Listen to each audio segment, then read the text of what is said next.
Querido irmão, querida irmã e querido visitante, vamos hoje, em semana evangelística, estar no Evangelho de Lucas, capítulo 9.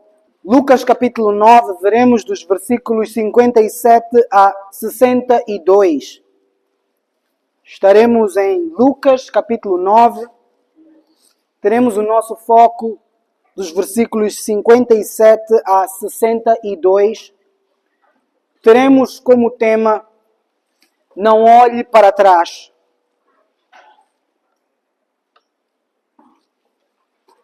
Teremos como tema: não olhe para trás.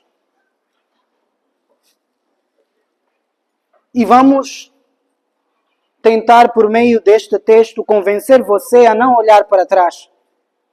Dentro de 3 pontos. Primeiro, vamos esperar fazer alguns saírem do grupo chamado multidão e passarem para o grupo chamado discípulos. Fazer alguns saírem do grupo multidão para discípulos. Calculando o preço desse tal ser discípulo de Cristo. Também vamos querer que aqueles que já são discípulos, que já passaram da multidão para discípulos, que possam lembrar-se para que foram chamados, afinal. E mais, vamos enfatizar por que importa ser discípulo deste Jesus. Então, vamos convencer você a não olhar para trás. Vamos tentar fazer isso pelo poder do Espírito. Primeiro lhe convencendo que deve sair do grupo de multidão para discípulos, calculando bem o preço de ser discípulo. Vamos fazer os discípulos lembrarem-se para que foram chamados, para esses também não olharem para trás. E vamos enfatizar por que é importante ser discípulo deste. O Evangelho de Lucas é escrito por Lucas, médico, companheiro de Paulo em suas viagens missionárias. Provavelmente escrito entre os anos 58 e 62 depois de Cristo. A um cristão de alta posição social, o excelentíssimo, amado Teófilo, com o objetivo de torná-lo informado acerca do que tinha acontecido no ministério e vida de Jesus Cristo. Lucas começa pela genealogia e avança até o auge, a ressurreição de Cristo.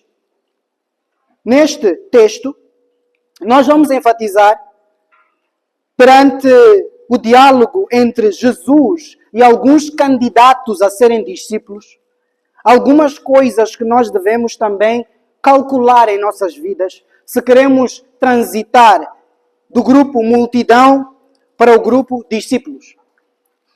E antes de prosseguirmos, deixe-me enfatizar uma coisa.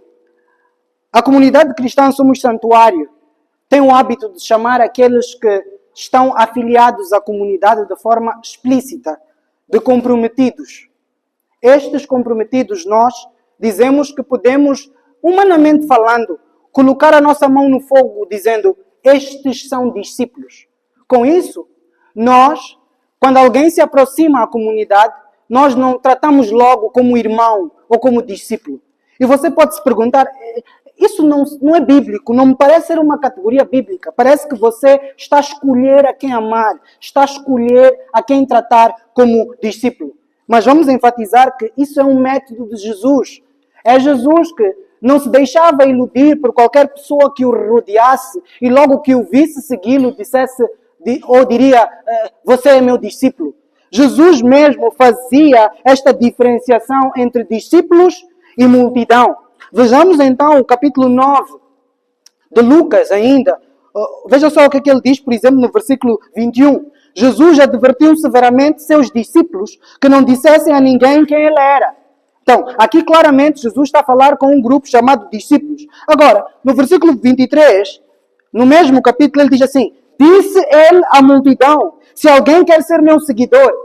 Vejam só então como é irônico. Ele está com pessoas que o estão literalmente a seguir, que o rodeiam, acompanham os seus milagres, acompanham os seus discursos. Mas ele diz claramente, vocês ainda fazem parte de um grupo não comprometido explicitamente comigo. Vocês são multidão e não discípulos. Eu quero então enfatizar que o método que a comunidade cristã Somos Santuário usa de diferenciar visitantes de comprometidos não é um método inventado pela criatividade do pregador, inventado pela criatividade do pastor ou da comunidade em si. Não, é um método de Jesus. Jesus quer que aquele que passa de multidão para discípulo saiba exatamente qual é o preço que ele tem que arcar e que tipo de custo ele vai ter. E se nós ainda não tivemos a oportunidade de conversar com você acerca do custo que o próprio Jesus apresenta para ser discípulo e ver como você vai reagir a esse custo, nós também não temos o direito de ultrapassar os critérios de Jesus e precipitadamente partir o pão com você. Que fique claro, então. A igreja que não tem esta distinção é irresponsável porque corre o risco de fazer alguém na multidão pensar que é discípulo. O versículo 57 nos mostra, então, Jesus andando com os seus discípulos e com alguns pretendentes que tinham em seu coração seguir a este Jesus. Estes já andavam com Jesus, mas, ao que vamos ver, eles não tinham noção do custo de suas pretensões. Vamos ver 3 casos. Jesus interpela 3 tipos de pessoas nesta breve narrativa que vamos aqui expor. E nós vamos avaliar caso por caso e tirar daí a nossa análise. O primeiro caso está logo no versículo 57. Diz assim o versículo 57. Quando andavam pelo caminho, alguém disse a Jesus, eu o seguirei aonde quer que vá. Este tipo de pessoa na multidão é a pessoa que se oferece a Jesus. É a pessoa que diz, eu quero muito estar contigo, Jesus. Jesus, onde tu fores, eu vou. E talvez haja gente assim também aqui na comunidade, não é? Que se apresenta à comunidade logo se atirando para Jesus, dizendo, Jesus, eu quero muito ir para onde Jesus for. Comunidade cristã, eu quero fazer parte do vosso meio. Eu quero seguir esse Jesus. Eu tenho visto os vossos posts, as vossas fotos, vejo as saias, vejo as gravatas. E eu quando olho, eu digo, é esse Jesus que eu quero seguir. Mas a resposta de Jesus nos mostra que a mera intenção de seguir Jesus não quer dizer que você tenha necessariamente percebido o que é seguir Jesus. Versículo 58 vai nos mostrar a primeira resposta de Jesus a este primeiro candidato, que é aquele que se atira a Jesus com declarações de amor incessante, de um amor interminável, de um amor extremo. Jesus respondeu, já mostrando também qual era a intenção deste homem por detrás do seu pedido ou promessa. Jesus respondeu, versículo 58, as raposas têm tocas onde morar, e as aves têm ninhos, mas o Filho do Homem não tem sequer um lugar para recostar a cabeça. O que esta resposta tem a ver? Muitos dizem assim, Jesus era pobre, não tinha casa. Desde que veio ao mundo, nunca teve casa, porque era pobre. Então aqui neste versículo, ele está a enfatizar a sua pobreza e a sua falta de recursos. Não se tem nem como pagar uma simples pensão. Não, eu acho que não é isso. Vejamos João capítulo 1.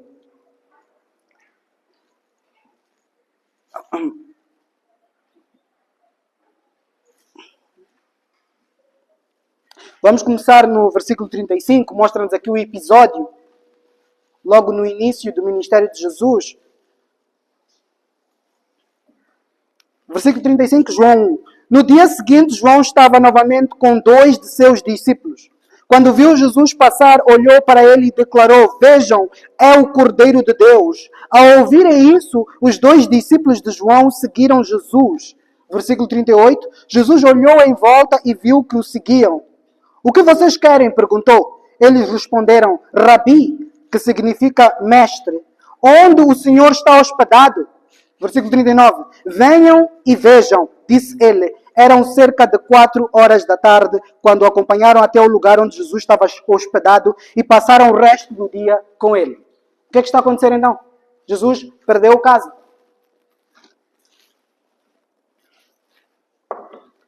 Jesus, no trecho em que estamos a pregar, já tinha determinado ir até Jerusalém para sofrer aquilo que deveria sofrer. Vejamos o versículo 51 do capítulo 9 de Lucas. Diz assim: como se aproximava o tempo de ser elevado ao céu, Jesus partiu com determinação para Jerusalém. Então Jesus está aqui numa fase de peregrinação, vamos dizer assim, até Jerusalém. E o que é que Jesus está a enfatizar com isso? Ele está a expor o que está por detrás desta promessa deste primeiro candidato. Quando este primeiro candidato diz a Jesus: eu seguirei aonde quer que vá, ele quer dizer que espera de Jesus uma vida de conforto. Ele espera que Jesus vai ser recebido bem em todo lugar, e andar com Jesus é andar com um popstar. O que está por detrás da promessa deste primeiro candidato de seguir Jesus onde quer que vá é a expectativa de que Jesus sempre terá onde ficar, sempre será bem recebido, e quem anda com Jesus terá uma vida de Lorde. O que está por detrás desta expectativa deste indivíduo é a noção de que seguir a Jesus é igual a ter boa vida na terra. Ele pensa então que estar com Jesus é ser bem recebido em todo lugar. E a resposta de Jesus diz que ele não tem onde recostar a cabeça. Não quer dizer que ele não teria, se decidisse parar num lugar e pagar meios para isso. Mas quer dizer que o próprio Jesus estava a caminhar por uma rota que culminaria em última rejeição. Ele não iria para um lugar de conforto, mas ele teria a sua comodidade tirada. E vejamos então os versículos anteriores que mostram um dos episódios onde isto acontece. Versículo 51, voltamos lá, do mesmo Lucas 9. Como se aproximava o tempo de ser elevado ao céu, Jesus partiu com determinação para Jerusalém. Enviou mensageiros adiante até um povoado samaritano, a fim de fazerem os preparativos para a sua chegada. Contudo, os habitantes do povoado não receberam Jesus, porque parecia evidente que ele estava a caminho de Jerusalém. Ou seja, havia uma hostilidade entre samaritanos e judeus. Quando Jesus manda preparar lugar para ele, ele é rejeitado por ser judeu. Mas há uma verdade maior por detrás disso. Os apóstolos seriam rejeitados até pelos judeus por serem cristãos.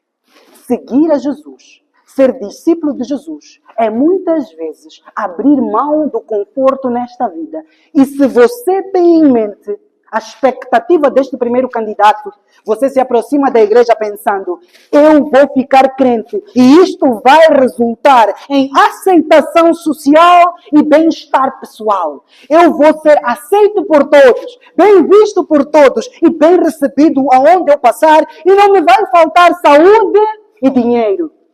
E é o mesmo pensamento que alguns seguidores de Jesus tinham. Por isso, a mãe dos filhos de Zebedeu vai pedir: põe um dos meus filhos à tua direita e outro à tua esquerda, pensando que ser seguidor de Jesus é o bem e bom. Também era fácil pensar isso. Ele estica a mão, o demônio sai. Ele toca, a doença vai. Você pensa: eu quero seguir este. Porque de certeza ser seguidor de Jesus é o bem e bom. Mas ser seguidor de Jesus não é sinônimo de aceitação social. Você pode, por ter aceitado Jesus, por ter se rendido a Jesus, acabar sendo rejeitado pela sociedade. E quando você perceber isso, você pode desistir de repetir um discurso como este: eu te seguirei, eu vou ser teu seguidor a qualquer custo, Senhor. Aconteça o que acontecer, está a cantar o irmão no hino. Mas quando começa a acontecer, o irmãozinho, todo enérgico, volta atrás. Pastor, é que se eu fizer isso, já não vão me aceitar lá no meu trabalho. Pastor, se eu fizer isso, lá na minha zona já não me vão ver do mesmo jeito. Pastor, se eu fizer isso, eu tenho algo a dizer. Se você não fizer isso, você não será aceito como discípulo de Cristo. E talvez a sua pretensão de ser membro da comunidade cristã Somos Santuário seja precipitada Porque aqui nós recebemos como discípulos comprometidos aqueles que estão comprometidos com o discipulador das almas, Jesus Cristo. E que com esse compromisso estão prontos para perder a aceitação social. Vejamos João 12. (42)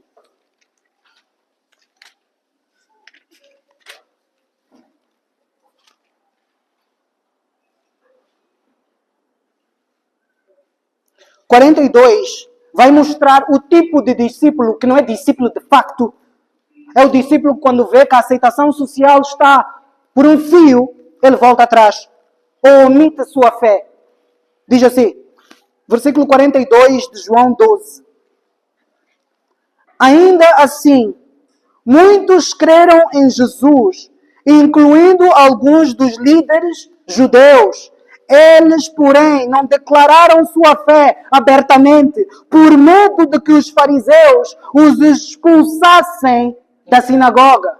É verdade que João diz que creram em Jesus, mas é o tipo de fé que não é indicativo de salvação, porque se rejeita a sofrer.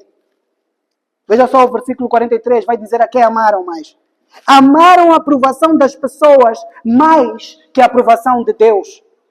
Aquele que diz, Jesus, eu já vi tudo, eu acredito em ti, mas para te seguir, para ser teu discípulo, eu vou perder o conforto, vou ser expulso do meu trabalho, porque lá só há sopinhas. Vou ser expulso do meu bairro, porque lá fazemos gatinhos.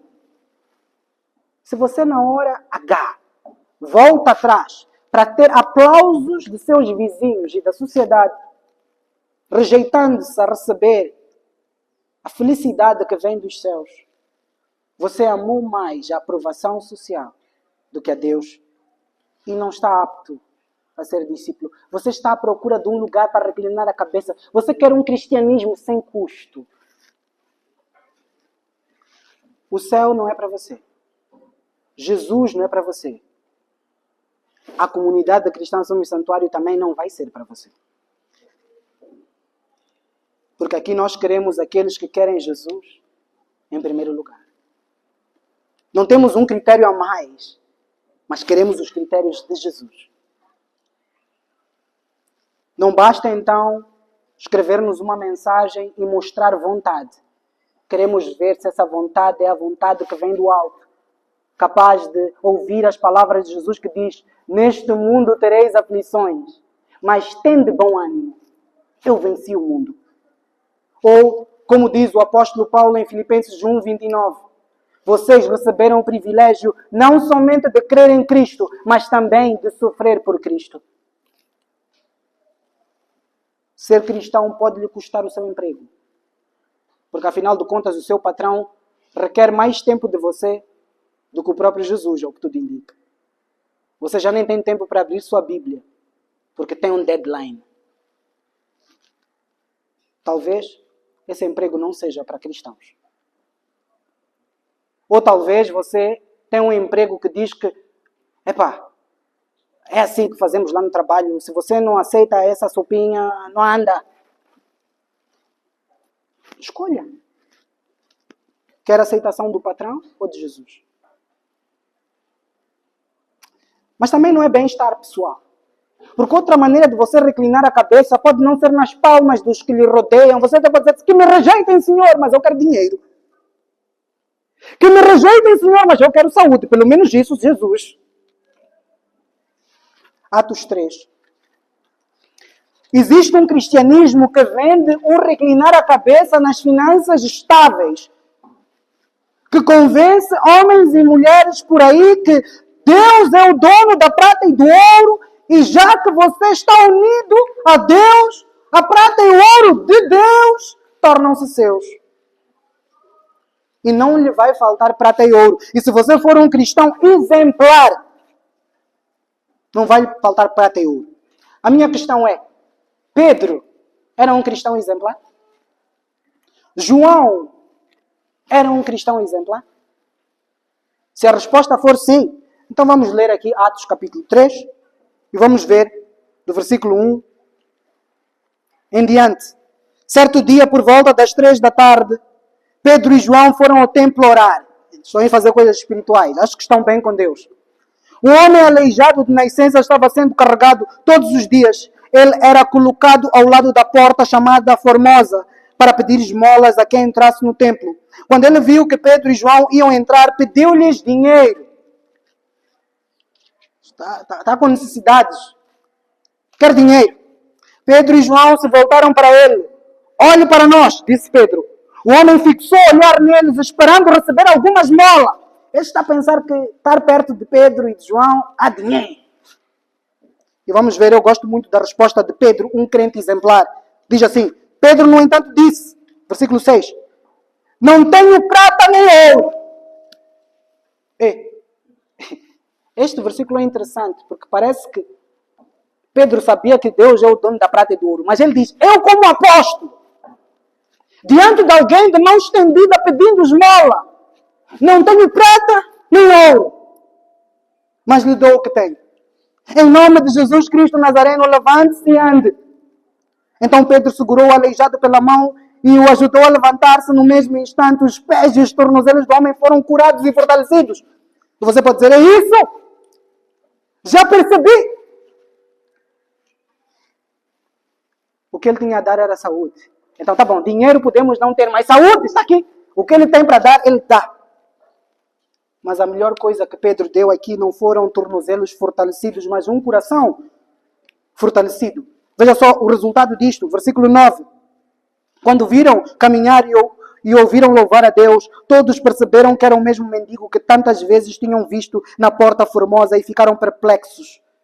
Quando o viram, o aleijado, versículo 9, né? Caminhar e o ouviram louvar a Deus. A coisa que este homem recebeu foi um coração que louva a Deus. Versículo 12. Pedro, percebendo o que ocorria, dirigiu-se à multidão. Povo de Israel, porque ficam surpresos com isso, disse ele. Porque olham para nós como se tivéssemos feito esse homem andar com o nosso próprio poder ou devoção? Pois foi Deus de Abraão, de Isaac e Jacó, Deus de nossos antepassados, quem glorificou seu servo Jesus, a quem vocês traíram e rejeitaram. A coisa que Pedro e João tinham para dar era o louvor a Deus, proveniente de uma confiança em Jesus. Mas eles curaram ao aleijado. E você pode pensar, eu posso não ter aceitação social. Posso não ter bem-estar no que diz respeito a riquezas. Mas saúde certamente não me vai faltar. Tá bom? 1 Timóteo capítulo 5.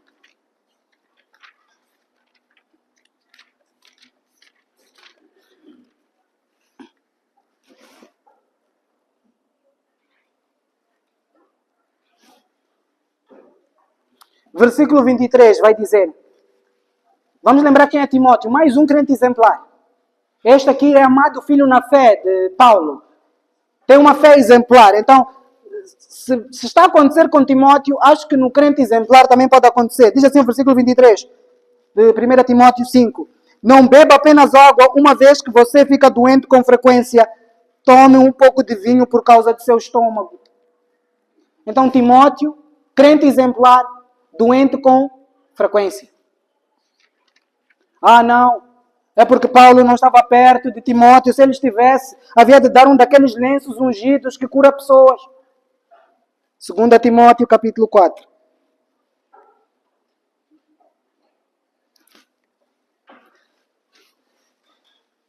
Paulo, mais uma vez falando de crentes exemplares. Versículo 19 vai dizer assim. Envie minhas saudações a Priscila e a Áquila e a família de Onesíforo. Erasto ficou em Corinto e deixei Trófimo doente em Mileto. O próprio apóstolo, com seu lenço por um momento, levava um lenço e ia curar pessoas. Parece que deixa pessoas doentes agora. E um crente exemplar. Não, mas talvez faltava um pouco de fé nesses homens. Tá bom. Gálatas 3. Gálatas 4, melhor dizendo. Versículo 12. Irmãos, é o próprio Paulo falando, peço-lhes que sejam como eu, pois eu também sou como vocês, e vocês não me trataram mal. Versículo 13. E certamente se lembram que eu estava doente quando lhes anunciei as boas novas pela primeira vez. O próprio apóstolo, ao pregar o Evangelho, está doente. O cristianismo, então, não é sobre aceitação social ou bem-estar pessoal. Não há garantias de nesta vida você ter o bolso cheio e a saúde plena. E também não há garantias de você ser aplaudido por todos que lhe rodeiam. É isto que Jesus nos mostra no primeiro caso. Talvez você não tenha uma vida confortável. E se a sua expectativa ao seguir Jesus ou ao oferecer-se para seguir Jesus é ter essa vida estável nesses aspectos, você está enganado. E no meio do caminho você pode abandonar a fé porque de repente você fica como Timóteo, frequentemente doente. Mas nós, vamos deixar claro, não mentimos para você. Não lhe demos falsas expectativas.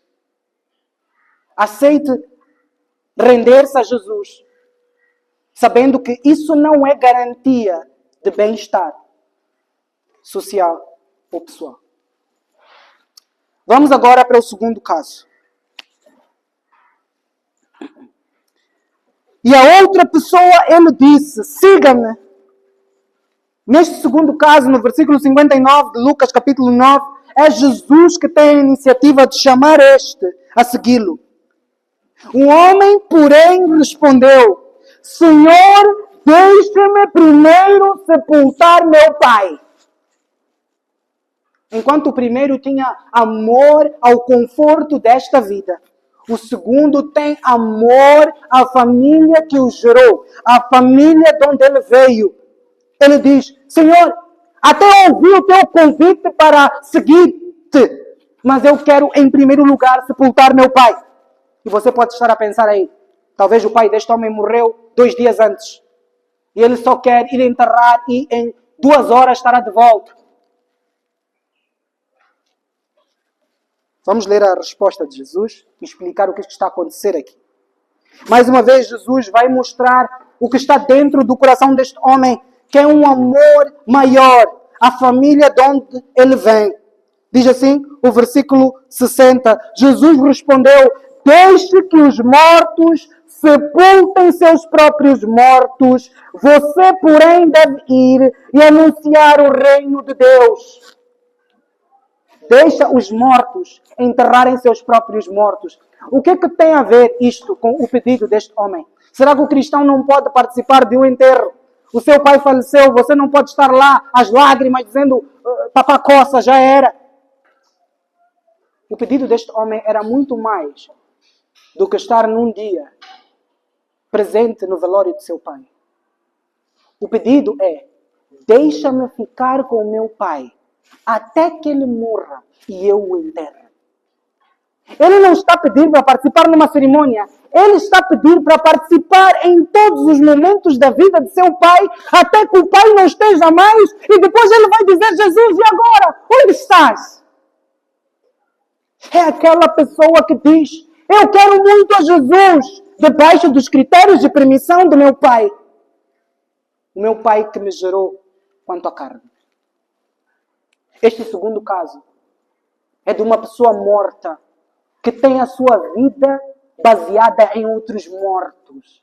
Só um morto pode basear sua vida num morto. Jesus está a dizer, aquele que vive sua vida para agradar a outra pessoa está morto. E esse estilo de vida não é o estilo de vida que Jesus quer de seus discípulos. Uma vez que você ouve Jesus dizer, siga-me, você coloca ele como o dirigente máximo de sua vida. É dele que vem o sim, é dele que vem o não. E você muitas vezes tem que deixar a aprovação de papá, mamã, tia, primo e irmão. Existem alguns que até têm um histórico religioso, mas são religiosos.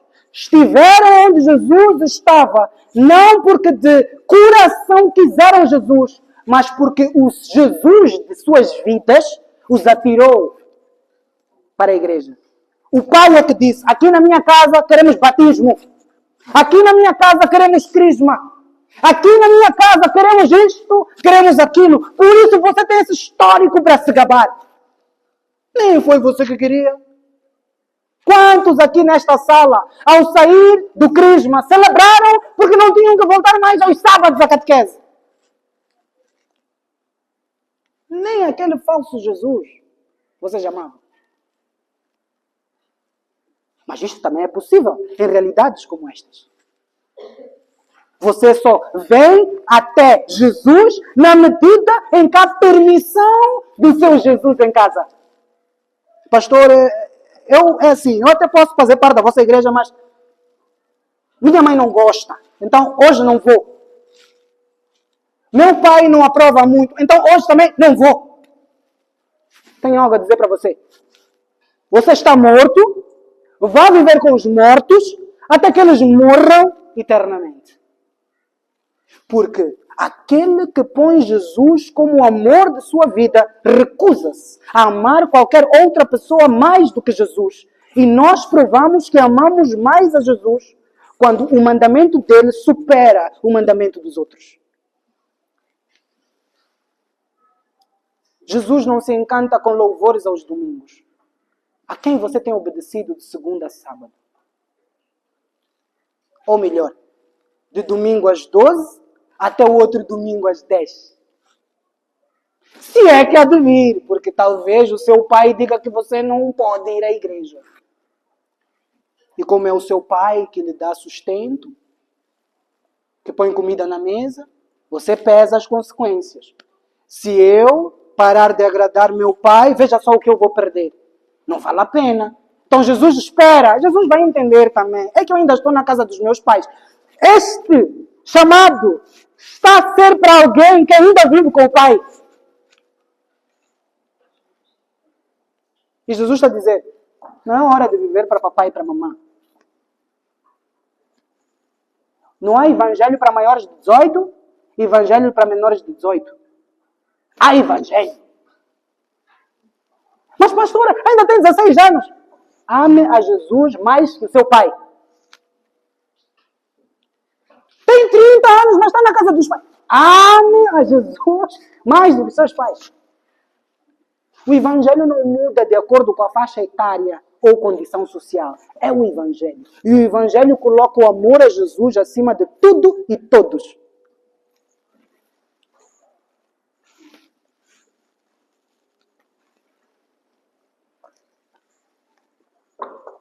Por isso, o mesmo pai que lhe incentivou a ir à igreja na infância, agora lhe incentiva a bater palmas para um outro morto, dizendo, somos africanos. E como Jesus para si só tem um mandamento, honrar pai e mãe, você vive sua vida só honrando pai e mãe e desonrando a Cristo. Existe um mandamento maior. Ame a Deus com todo o coração, todas as forças, todo o entendimento.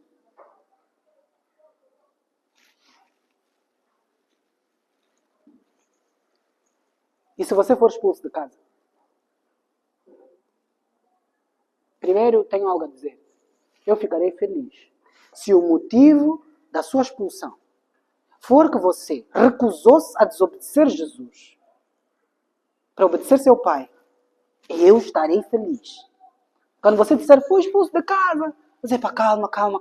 Pois você até vai pensar que eu sou insensível, porque estarei a soltar alguns sorrisos. Calma.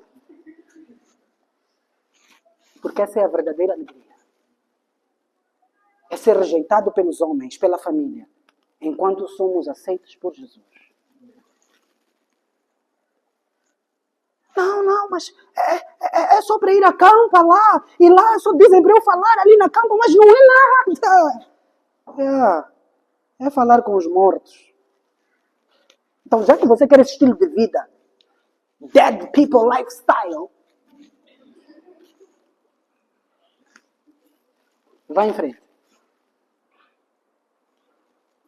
Ai, pastor, eu quero muito Jesus, eu já não aguento mais. Não aguenta o quê? É só seu pai lhe ligar, você já aguenta. Aqui é para pessoas que entenderam que Jesus é rei de tudo e todos.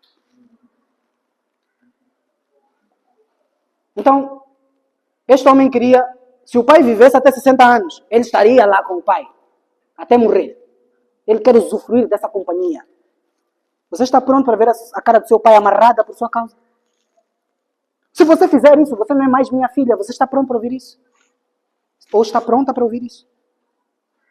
Se não, talvez você tenha conhecido o Jesus errado. Porque o certo nos coloca nessas situações. Mas vamos continuar porque há um terceiro caso ainda. Há um terceiro caso. 61. Outro ainda disse: Senhor, eu o seguirei, mas desde que antes me despeça de minha família. Qual é a diferença entre este e o passado? O primeiro disse: deixa-me sepultar meu pai. Este vai dizer: deixa-me despedir minha família. Enquanto o primeiro amava acima de tudo e todos a família que lhe gerou, este amava acima de tudo e todos a família que ele gerou. A família que ele foi buscar. A família que ele construiu. O seu maravilhoso lar. Este é aquele que diz: Jesus, eu até, essa coisa de Jesus, eu sou muito interessado nessa coisa de igreja, mas não vê assim. Porque ele faz uma promessa no meio disto: eu te seguirei. Isso aí, sabe, Jesus, não está em questão. Mas antes, prioridades são prioridades. Primeiro tenho que ir lá falar com a minha família, falar com eles bem, eles aceitarem. Depois volto, tá bom, Jesus? As nossas vidas muitas vezes são assim. O nosso seguir a Jesus tem um braço aqui na perna do seu crush, da sua bae. Não, é que estamos juntos há 7 anos em pecado. Não, é que temos uma história de pecado. O que eu sinto é maior do que eu. É pecado. A questão não é o quanto você ama a família que construiu. A questão é, você ama mais isso do que Jesus? Seguir a Jesus pode fazer você entrar em inimizade com o amor da sua vida antiga. Porque você agora tem uma vida nova que reconstrói primeiro os seus apetites, prazeres e afeições. E você olha para este Jesus e diz: é este o meu amado. O meu amado é o mais belo entre milhares e milhares. Depois daí começa 24 vezes Yeshua. Mas uma coisa é verdade, meus queridos. Jesus deve ser maior. Se você quer ser discípulo de Jesus, seguidor de Jesus, deve ser maior que o seu amor para com aqueles que você nasceu e encontrou. Estava aquelas coisas, você, quando teve consciência, abriu os olhos, está ali mamãe, está ali papá, você está a amar. Deve ser maior do que isso. E está a ver aquela pessoa que você saiu pela rua, disse: um dia o céu ficou cor-de-rosa, eu olhei para ela, meu coração bateu como se não batesse antes, e eu lhe amei. Deve ser maior do que isso também.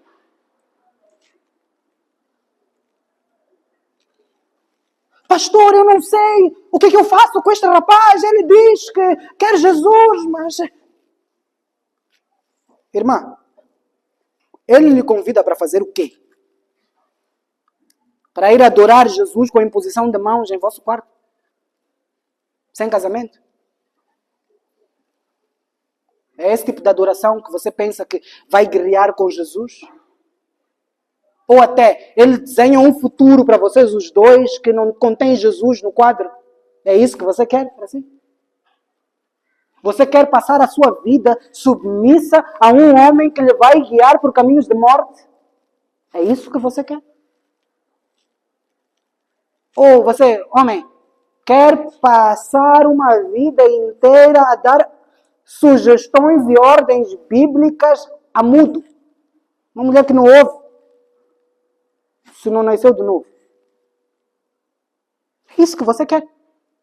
Você está a amar um corpo. Quem quer corpos, vá para a morte. Porque se você não tinha Cristo, qual era a base dessa sua afeição? Quando me olhas, quando te vejo, quando me tocas, Esse não é um amor maior do que aquele que nós temos quando vemos Cristo Jesus pendurado naquela cruz, no lugar de pecadores. Jesus pode destruir o seu relacionamento para construir em você um relacionamento com Ele. Jesus não vai querer rivais. Ele vai destruir seus sonhos e expectativas, como vimos no primeiro caso. A sua vida de Elon Musk pode ir pela janela por causa de Jesus. Você, em vez de ter uma promoção no emprego, você pode ser rebaixado lá. Em vez de você ser o favorito do patrão, você pode ficar o odiado do patrão. Vimos também que você pode sair do filho favorito, aquele que nunca criou problemas em casa, para o filho problemático. Porque é o que agora não segue as regras aqui de casa, porque quer seguir as regras do alto. Você também pode parar de ter a sua história de Romeu e Julieta. Porque Julieta, você já viu que não está tão linda assim agora. Mas dissemos que o nosso último ponto seria: por que então ser discípulo deste? Vamos enfatizar uma coisa. Quando Jesus diz que não tem onde reclinar a cabeça e que não pode garantir a nós uma vida de conforto ainda neste mundo, Ele não nos está a fazer escolher entre uma vida boa, deixar para trás uma coisa boa para agarrar uma miserável. Este Jesus conhece a nossa realidade. Nós caminhamos por sermos pecadores que priorizam estas coisas e pessoas mais do que a Deus, caminhamos para uma eterna rejeição. E essa eterna rejeição não é a rejeição do nosso pai terreno, não é a rejeição da nossa mãe, não é a rejeição do nosso patrão, não é a rejeição do nosso namorado. É a rejeição do Deus do universo. Nós seríamos eternamente exclusos de seu reino. Mas Ele, aqui neste momento, caminhava em direção a Jerusalém para sofrer no lugar de pecadores e na cruz do Calvário ser rejeitado pelo Pai por um momento. Ser tratado como se fosse pecador. Ele teve a sensação do que não é ser aceito pelo Pai. Para garantir a você, não uma aceitação de sua família, da sociedade, por um tempo. 30 anos, 40, 50, 100 anos, o que você vai viver?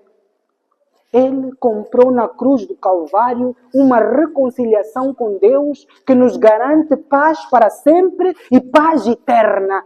Quando Ele diz para abrirmos mão dessa associação, dessa aceitação, quis dizer, social, e desse bem-estar pessoal por um tempo, é para nos dar uma aceitação da sociedade eterna. Estaremos com o Pai, Filho, Espírito Santo e o seu povo para sempre. Eu prefiro isso. Lá vai reinar a justiça e todo aquele que é ímpio será rejeitado. Eu prefiro ser rejeitado por ímpios agora para não ser rejeitado com os ímpios depois.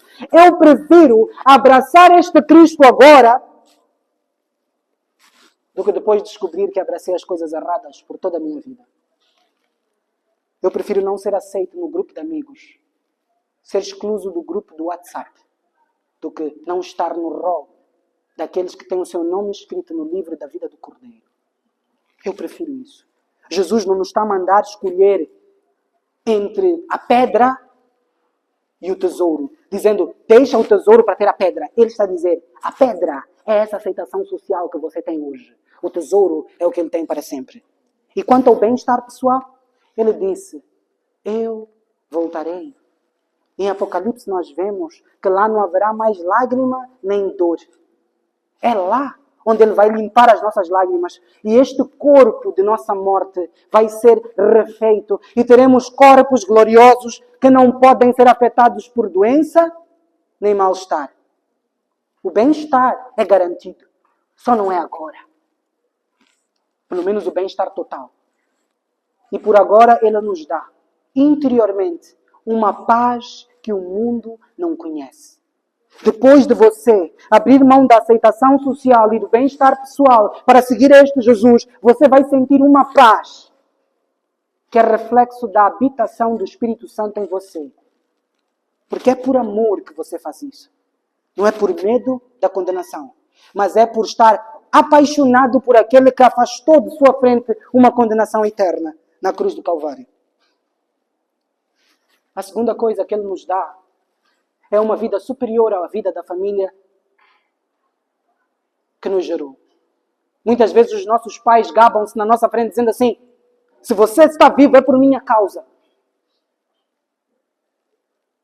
Mas a vida que Ele dá dura para sempre.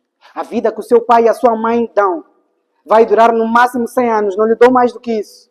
Daqui a 100 anos só veremos esqueletos. Talvez.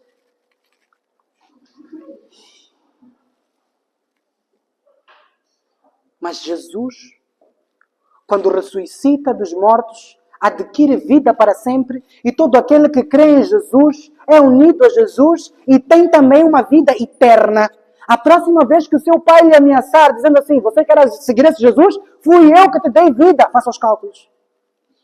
Pega uma máquina. Começa a escrever quantos anos já viveu. Entre na internet. Veja a estimativa de vida. E depois leia os versículos onde Jesus diz: eu lhes dou vida e vida em abundância. Ele tem vida eterna. Jesus não nos está a chamar a perder o bolo para ganhar migalhas. Está a chamar-nos a perder migalhas para ganhar o bolo. A vida que Jesus dá é superior à vida da família que nos gerou. E mais, o terceiro caso nos mostra a competição entre Jesus e o crush e a Bem, a mulher da sua vida. Mas este Jesus se apresenta como noivo, aquele que realmente morreu pela noiva. E a sua morte não faz somente haver um quadro, um livro, tipo Romeu e Julieta, um morreu pelo outro. Não. A morte de Jesus é uma morte substitutiva. Ele morreu realmente em seu lugar. Enquanto esse seu namorado promete lhe dar lua, ele criou a lua. Enquanto esse seu namorado promete que vai morrer por você, Jesus já morreu.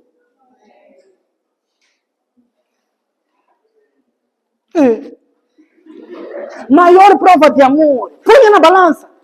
Quando esse musculoso chegar lá, começar a olhar com aqueles olhos finos ou grossos, e lhe disser: eu vou te dar a lua. Lembre-se que ele está a prometer a você coisas que estão na mão de Jesus. E diga: vale mais agradar aquele que tem a lua nas mãos do que este mentiroso, arrogante, que nem sua própria vida pode garantir amanhã. Mas estão a prometer lua. Uaemba! Jesus é o verdadeiro noivo.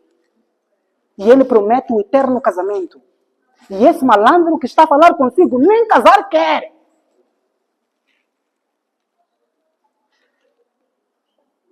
E essa malandra que diz: estamos bem assim, só precisamos morar juntos.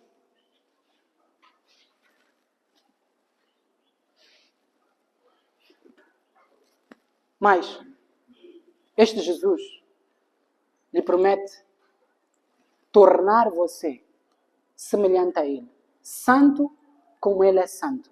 Enquanto todos esses homens, todas essas famílias nos levam à degradação atrás de degradação. Ficamos piores, piores, piores. Arrogantes, arrogantes, arrogantes. Mas Jesus nos diz que nos fará puros. E seremos santos como Ele é santo. Meu querido irmão, minha querida irmã, meu querido visitante, o versículo 62 nos diz porque que o tema é este. Mas Jesus lhe disse: quem põe a mão no arado e olha para trás, não está apto para o reino de Deus. Para terminar, deixem-me dizer, aqui Jesus não está a apresentar critérios que separam um discípulo bom de um discípulo mau. Ele está a apresentar critérios que separam multidão de discípulos. Se você, na hora H de defender sua fé, ama mais a pai, mãe, a aceitação da sociedade, marido, mulher, namorado, mais do que Jesus, você não é discípulo com dificuldades. Você não é discípulo. Você não está apto para dizer assim, eu sou parte do reino eterno de Cristo. O que Jesus está a falar aqui não separa ovelha suja de ovelha limpa. Separa bodes de ovelhas. Ou você é ovelha, ou você é cabrito. Ou você tem a fé que pode defender e morrer por, ou você tem uma fé que esconde na hora de morrer. Essa fé que se esconde na hora de sofrer não é a fé que faz entrar no reino.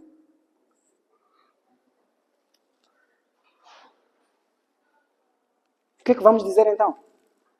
Deixa-me explicar. O que é arado? Arado é uma maquineta que abre a terra para se colocar sementes. E aquele que põe a mão nesse arado tem que ficar sempre a olhar para frente para a coisa ficar reta. Quando ele olha para trás, o arado começa a andar em zigue-zague. E além de destruir as outras linhas que ele já tinha feito, o impede de fazer aquela linha. Jesus está a dizer, se você não calcula bem o preço, você vai se precipitar dizendo, eu quero seguir esse Jesus, mas vai viver a sua vida como dito cristão a olhar para trás, para o que supostamente deixou, para onde realmente está o seu coração. E a sua vida como cristão vai ser uma miragem.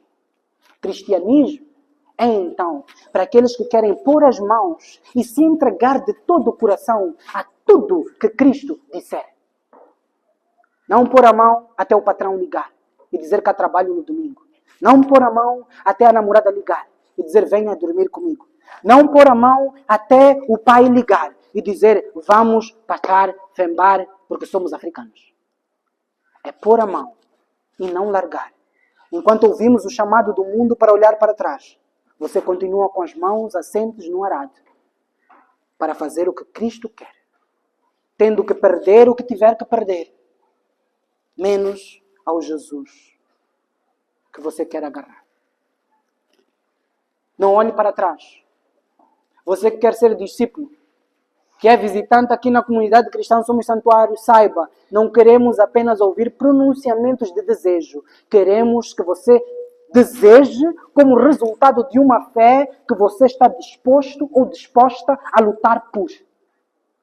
Queremos receber como comprometido com a comunidade aquele que não quer mais ser parte da multidão descomprometida. Que até anda onde Jesus está, mas nunca se compromete com Jesus, com quem diz andar. Isso nós não queremos. E esses critérios não são nossos. São do próprio Jesus. Ele diz que há gente que pode até estar perto, mas não ser apto a ser discípulo. O que é que você vai fazer? Vai continuar a olhar para trás? Ou vai viver dando costas ao arado? Calcule bem. O que é que essa sociedade caída tem para lhe oferecer? O que é que o seu pai e sua mãe têm para lhe oferecer? O que é que o seu relacionamento amoroso e a sua família que quer gerar tem para lhe oferecer? E coloque Cristo do outro lado da balança. E você verá que é perda de tempo focar-se nas coisas que deveria deixar para trás. Escolha hoje colocar a mão no arado. Render-se a Jesus. Dar prioridade a Ele. Para que não seja rejeitado eternamente. Oremos então, pedindo para não olhar para trás. Você que já é crente, já é discípulo, lembre-se, isto é um chamado para um estilo de vida que não olha para trás. Não para uma semana, não para um mês. É um estilo de vida. Oremos para sermos esse tipo de discípulo.